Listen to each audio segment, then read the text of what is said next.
Hello friends, जो कल से एसएससी के पूरे हम लोग तैयारी करवाने की पूरी सोच रहे हैं कि मतलब कि हम नया बैच शुरू करेंगे।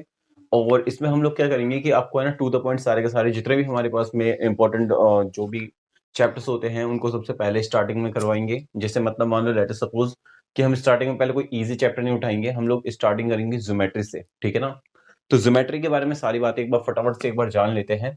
तो देखो, ज्योमेट्री में हमारे पास में जो हमको सीखना है वो सीखना है सारी की सारी बातें कि मतलब कि क्या होती है एक्चुअली में ज्योमेट्री, और इसमें क्या क्या किस तरीके से हेल्प हमारे को होती है, क्या इनके मार्क्स का स्कोर होता है। क्योंकि देखो एक्चुअली में क्या होता है कि 2 से 3 क्वेश्चन कम से कम ज्योमेट्री के हमारे पास में डायरेक्टली 2D से बनते हैं। अब 2 से 3 क्वेश्चन मतलब ये होता है कि 50 में से कम 6 नंबर आपके पास में सिर्फ 2 डायमेंशन से आ रहे हैं, और फिर 2-3 क्वेश्चन आपके पास में 3 डायमेंशन से आ जाएंगे। तो बहुत ज्यादा हेल्प करता है आपके लिए कि आप ज्योमेट्री को कुछ ज्यादा अच्छे तरीके से समझो। सबसे पहले हम बात कर लेते हैं वन डायमेंशन की।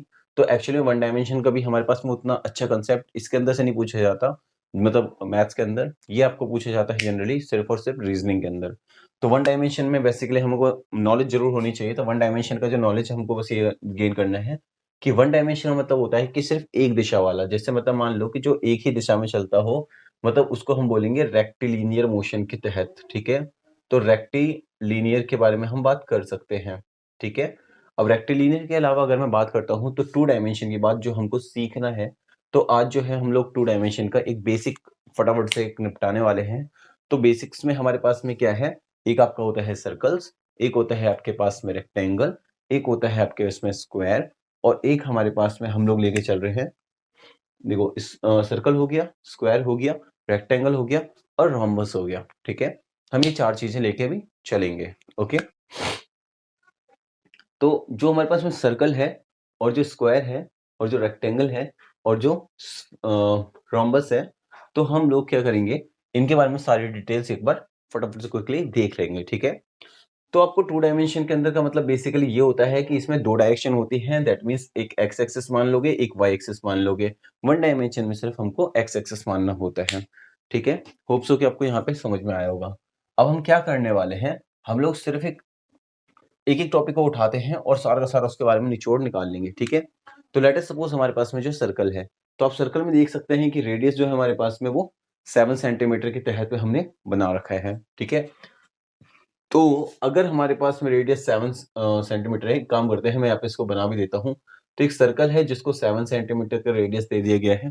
क्वेश्चन क्या क्या बन जाते हैं आपके पास में इससे, तो देखो इसमें हमारे पास में जो क्वेश्चन बनते हैं वो एक्चुअली में मैं वन डायमेंशन और टू डायमेंशन दोनों के तहत बात करूंगा। देखो वन डायमेंशन की बात क्या होती है, जैसे लेट अस सपोज मैंने इस जगह पे चलना शुरू किया और यहाँ से घूमता हुआ यहाँ पे आया, ठीक है ना। तो एक मिनट, हम लोग टू डायमेंशन के बारे में ही बात करेंगे क्योंकि यहाँ पे सीधा नहीं चल रहे हैं हम, रेक्टिलिनियर स्क्वायर में तो हम वन डायमेंशन की बात करेंगे। बट यहाँ पे हम लोग है ना एक काम करते हैं, हम लोग वन डायमेंशन के हिसाब से नहीं कर रहे, हम लोग सीधे सीधे क्वेश्चंस करते हैं, ठीक है ना। क्वेश्चन आप पे क्या क्या बन जाता है, सबसे पहली बात आपके पास बोले जाते हैं कि हाँ भाई आप इसका सरकमफ्रेंस ऑफ द सर्कमफ्रेंस निकाल के दिखाओ, ठीक है ना। सर्कमफ्रेंस बोले या फिर आपसे पैरामीटर बोले, तो आपका फॉर्मूला सीधा साधा होता है विच इज 2πr, ठीक है ना। अब एक्चुअली में 2πr का फॉर्मूला अगर आपके पास में लगेगा तो आपको पता ही है कि मतलब रेडियस आपके पास में क्या दे रखा है, 7 सेंटीमीटर। कई बार क्वेश्चन में आपके पास में क्या होता है, वो देते हैं आपको डायमीटर। डायमीटर का मतलब आपके पास में हिंदी मीडियम वाले बच्चे समझ सकते हैं, व्यास। व्यास का ही जस्ट आधा होता है रेडियस, रेडियस का मतलब होता है आपका त्रिज्या। तो अगर डायमीटर आपको 14 बोल दे तो आपको रेडियस पहले निकालना पड़ेगा 7 सेंटीमीटर, और अगर डायमीटर ना दे रखा है, सीधा रेडियस दिया है, तो आपके लिए बहुत ही बेहतर होगा। तो आपको रेडियस देके सर्कमफ्रेंस से पैरामीटर पूछ लेते हैं, तो आपको क्या करना होगा, 2 इंटू पाई इंटू आर। अब देखो एक बात बताओ कि 2 इंटू पाई, पाई की वैल्यू कितनी होती है 22/7, और रेडियस का मतलब हम पे हो गया 7 सेंटीमीटर। क्या मैं इस 7 से ये 7 काट सकता हूँ, और 2 इंटू 22 करेंगे तो हम पे आएगा 44 सेंटीमीटर। तो this one is comes out to be circumference, या फिर इसको आप पैरामीटर भी बोल सकते हो, ठीक है। यहीं पे अगर हम बात करते हैं इसके एरिया निकालने की, तो एरिया का हमको फॉर्मूला पता होना चाहिए। तो आपको एरिया का फॉर्मूला देखो totally all based on the formulas, ठीक है ना। तो आपको ये कुछ फॉर्मूलाज हैं जो कि आपको बिल्कुल अच्छे तरीके से समझने हैं और याद करने हैं, ठीक है ना।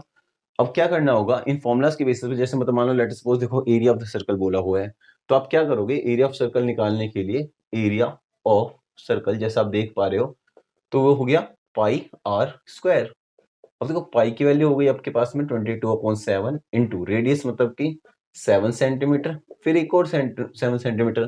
अब देखो ये 7 से 7 कैंसिल आउट हो जाएगा, ये 22 इंटू 7 बचेगा। तो 22 इंटू 7 जब करोगे तो आपका आएगा 154। 1 सेंटीमीटर ये रहा, 1 सेंटीमीटर ये रहा, यानी सेंटीमीटर स्क्वायर। थोड़ा ध्यान रखने वाली बात है कि जब भी आपके पास में एरिया की बात होगी तो आपके पास में जो यूनिट होगी वो centimetre square, metre square, kilometre square, something इस तरीके का होगा। वहीं पे अगर आपके पास में इन केस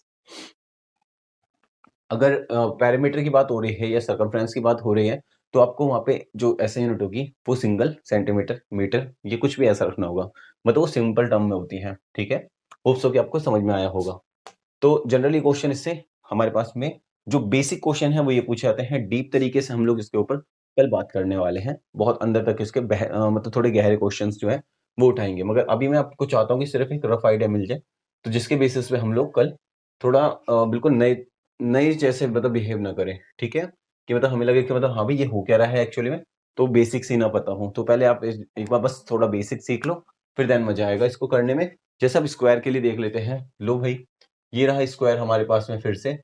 अब मैं क्या कर रहा हूँ, इसका भी लेट सपोज 7 सेंटीमीटर इसकी साइड रख ली मैंने, ठीक है। अब देखो जब भी मैं 7 सेंटीमीटर की इसकी साइड रख लेता हूँ, तो मेरे पास में बेसिकली होता क्या है कि हमें पता होना चाहिए कि स्क्वायर की चारों साइडें आपस में बराबर होती हैं। इसको कई बार ऐसे साइन से भी दिखाया जाता है कि मतलब इसका साइन का मतलब यह है कि जितना ये साइड है उतना ये, उतना ये, उतना ये, मतलब सभी साथ होंगे। अब देखो पैरामीटर का मतलब बेसिकली क्या होता है हमारे पास में। पैरामीटर आप सिंपली ये समझ सकते हो, किसी भी एक डायग्राम में किसी पॉइंट को चूज करो, आप चाहे ऐसे या ऐसे उसी पे बाहर बाहर से चलते रहो और वापस आओ, तो टोटल आप कितना चले। तो एक बात बताओ, मैंने अभी स्क्वायर में बताया कि ये 7 है, तो ये भी 7 होगा, ये भी 7 होगा और ये भी 7 होगा। तो एक्चुअली में आप 7 यहाँ चले, 7 यहाँ चले, 7 यहाँ चले, 7 यहाँ चले, मतलब 7 4 जा 28 सेंटीमीटर आप चल गए। इसी को अगर आपको निकालना होता है तो इसको आप बोलते हो पैरामीटर। तो पैरामीटर क्या होता है, वो होता है 4 इंटू का साइड। तो यानी 4 इंटू का साइड मतलब 7 सेंटीमीटर होगा। तो 7 इंटू 4 विच इज 28 सेंटीमीटर। तो आपके पास में अगर इसका पैरामीटर बोलते हैं तो आप ये सीधा साधा निकाल के दिखा सकते हो, ठीक है। वहीं पे अगर मेरे को बोला जाए कि हाँ भाई इसका एरिया निकाल के दिखाओ, तो एरिया जो होगा हमारे पास में वो क्या होगा, आपने फॉर्मूलाज देखें तो इसके हिसाब से आपके पास फॉर्मूलाज क्या हो जाएगा, इज ए स्क्वायर, या फिर आप बोल सकते हो साइड इंटू साइड, ठीक है। तो आप जनरली देखो साइड इंटू साइड का मतलब क्या है। देखो साइड 7 सेंटीमीटर है, तो 7 सेंटीमीटर ये रही। दूसरी साइड कौन सी है, वो भी 7 सेंटीमीटर है। तो आपने क्या करा, यहाँ पे भी 7 सेंटीमीटर लिखा। 7 7 49 और सेंटीमीटर स्क्वायर को आपने ऐसे ही लिख दिया। मेरे ख्याल से यहाँ पे कोई प्रॉब्लम नहीं होनी चाहिए आपको, ठीक है। अभी हम बात करते हैं एक बार रेक्टेंगल की। तो लेट अस सपोज कि हमारे पास में रेक्टेंगल के अंदर हमने क्या करा, इस वाली साइड को थोड़ा बढ़ा दिया। ये 7 सेंटीमीटर तो रही हमारे पास में, बट एक्चुअली में क्या है, ये वाली 4 सेंटीमीटर हो गई, ठीक है ना। तो अब मेरे को अगर इसका चाहिए होगा क्या की चीजें, पैरामीटर। तो पैरामीटर क्या होता है, इसका पैरामीटर जैसे कि हमारे पास में फॉर्मूला है उसके हिसाब से आप क्या देख सकते हो, twice of length plus breadth.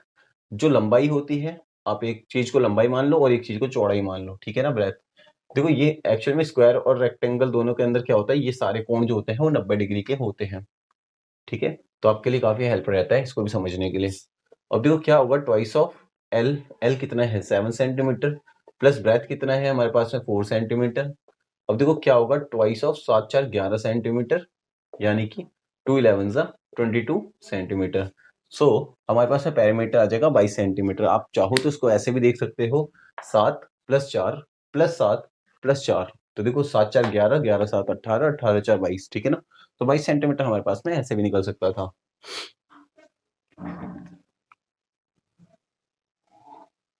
अब लेट अस सपोज हमारे पास में एक अनदर क्वेश्चन आ जाता है। तो मतलब इसी क्वेश्चन को हम लोग एक काम करते हैं, एरिया निकालते हैं।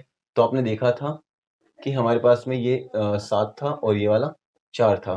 तो अगर एरिया बोलेगा आपको, तो एरिया ऑफ द रेक्टेंगल अगर निकालना होता है तो उसका फॉर्मूला होता है हमारे पास में लेंथ इंटू का ब्रेथ। तो यानी 7 सेंटीमीटर इंटू 4 सेंटीमीटर। सो 7 4 जा 28 सेंटीमीटर स्क्वायर। सो ये हमारे पास में एरिया ऑफ द रेक्टेंगल आ जाएगा, ठीक है ना। तो आप इस तरीके से एरिया भी निकाल सकते हो, ठीक है ना। देखो ऑप्शंस आपके पास में जब भी देंगे तो आप इजीली उसको देख दाख के निकाल सकते हो। उसमें सॉल्यूशन में आपको कोई ज्यादा मतलब टेंशन वाली बात नहीं होने वाली है, ठीक है। अभी हम बात कर लेते हैं थोड़ा रोम्बस के बारे में। तो देखो ये वाला जो रोम्बस हमको दे रखा है, तो रोम्बस से, चलो रोम्बस की बात हो रही है तो कर ही लेते हैं, कोई दिक्कत नहीं है। देखो ये रोम्बस जो हमको दे रखा है, तो एक्चुअली में ये वाला रोम्बस कुछ इस तरीके से है। अभी वो क्या होता है हमारे पास में, ये जो रोम्बस में और स्क्वायर में एक थोड़ा सा डिफरेंस ये होता है। देखो अगर हम बात करेंगे स्क्वायर की और रोम्बस की, तो देखो क्या होता है, इसमें भी जो साइड होती है वो तो हमारे पास में बराबर होती है जैसे स्क्वायर में होता था। बट क्या होता है कि इसके जो डायगोनल है ना, वो जो भी होंगे, मतलब मान लो ये डबल साइड मैंने दिखा दिया, तो ये ट्रिपल साइड हो गया, मतलब कि डायगोनल्स हमेशा कैसे होंगे, वो डिफरेंट होते हैं। तो अगर मेरे को पैरामीटर निकालने के लिए बोला जाता है, तो देखो मैंने बोला सारी साइड आपस में बराबर है, तो यहाँ पे पैरामीटर तो हमको सीधा साधा 4 इंटू साइड से निकाला जा सकता है। बट वहीं पे अगर हमको एरिया की बात बोली जाएगी, तो उसके लिए होता है हम पे formula half into D1 into D2। और ये D1 D2 क्या है, ये डायगोनल्स हैं, तो विकर्ण होता है। D1 D2 की वैल्यू पुट करके सीधा आप निकाल सकते हो जो भी आपके पास में गिवन होगा। लेट अस सपोज आपको बोल रखा है कि हाँ भाई D1 की वैल्यू आपकी दे रखी है 4 सेंटीमीटर और D2 की वैल्यू आपको दे रखी है 6 सेंटीमीटर। तो आप सीधा आंसर निकाल सकते हो half into 4 centimetre into 6 centimetre. So that क्या होगा, 2 दूनी 4, 2 6 12, 12 सेंटीमीटर स्क्वायर, ये आंसर हो जाएगा हमारे पास में। और पैरामीटर अगर निकालना था, मान लो ये 2 2 सेंटीमीटर बोल रखा है, तो 4 इंटू का 2 सेंटीमीटर, तो यहाँ पे आ गया 8 सेंटीमीटर। सो ये थी एक तरीके से बस थोड़ी सी आपकी बेसिक्स की क्लास। होप सो कि आप लोग को ये क्लास थोड़ी अच्छी लगी हो। वैसे मेरे को अभी थोड़ा इसमें बेहतर लेवल से जो तैयारी करवानी है, वो आपको नेक्स्ट क्लास में, मतलब कि कल से हमारी क्लास शुरू हो जाएगी। तो बिल्कुल मैं चाहता हूँ कि आप लाइव आएँ और देन उसको देखें। लाइव नहीं आ सकते हैं तो कम से कम रिकॉर्डेड क्लास देखें, बट अपनी तैयारी को बिल्कुल बूस्ट अप करें। हम लोग शुरुआत से लेकर के बिल्कुल एंड तक CHSL, CGL, MTS के सारे कोर्सेज़ को पूरा अच्छे तरीके से लॉन्च करेंगे। और जो भी हमारी फैकल्टीज़ हैं अदर डिपार्टमेंट की, तो वो भी आपसे मतलब कि जल्द ही रूबरू होंगे, ठीक है? तो गाइज़ प्लीज़ इसको लाइक, शेयर, सब्सक्राइब ज़रूर करें और बिल्कुल जितना हो सके दबा के शेयर करें, अपने दोस्तों तक पहुँचाएँ इसको। और जस्ट ठीक है, ग्रो करने में हमारी भी मदद करें और खुद भी ग्रो हों, ठीक है? Thank you guys, bye-bye.